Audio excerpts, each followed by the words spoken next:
Georges County allow data centers in rural areas. Today, the county's Board of Planning met about this, but decided not to weigh in. Thanks so much for joining us on this Thursday. I'm Annie Yu. Our Matt Gregory went to that packed Board of Planning meeting and joins us now.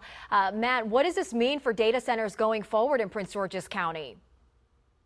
Yeah, Andy, I don't know if you remember, but a couple of weeks ago, the Prince George's County Council passed a moratorium against data centers, saying essentially no for 2 years.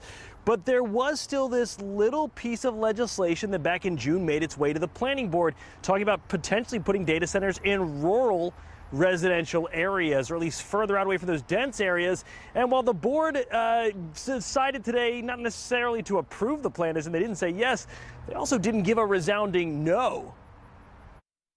The ayes have it. Listen closely. You can hear the disappointment in the crowded zoning board hearing. We should be thankful for the lukewarm response that we did get, maybe. Disappointed but not surprised. So what happened? Let's back up.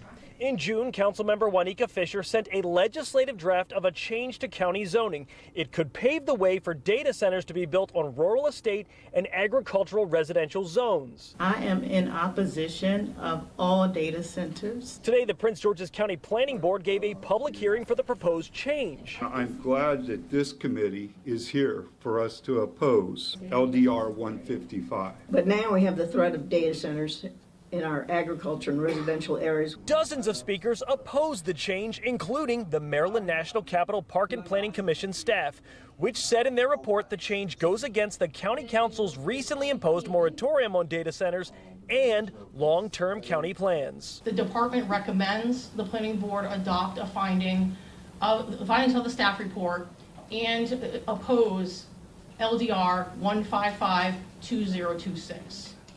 And I'm available for whatever questions that you may have. Which the crowd loved, but when it came time for the board to vote, I will not call the roll. the board members voted unanimously for a technical ruling. The ayes have it. The board voted to adopt the staff's findings of opposition, but offer no recommendation for what the council is to do. Everybody in that room expected things to go one way. They did not go that way. Leaving the speakers frustrated that the board didn't take a strong stance against data centers. And that is how our democracy works locally.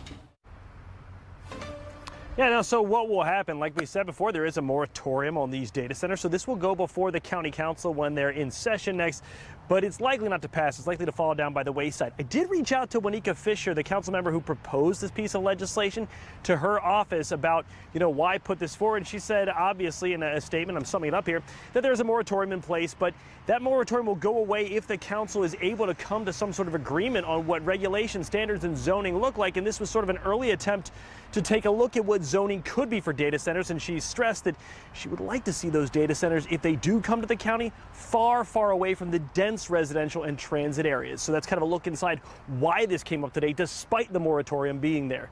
But in Prince George's County, I'm Matt Gregory. Back to you guys.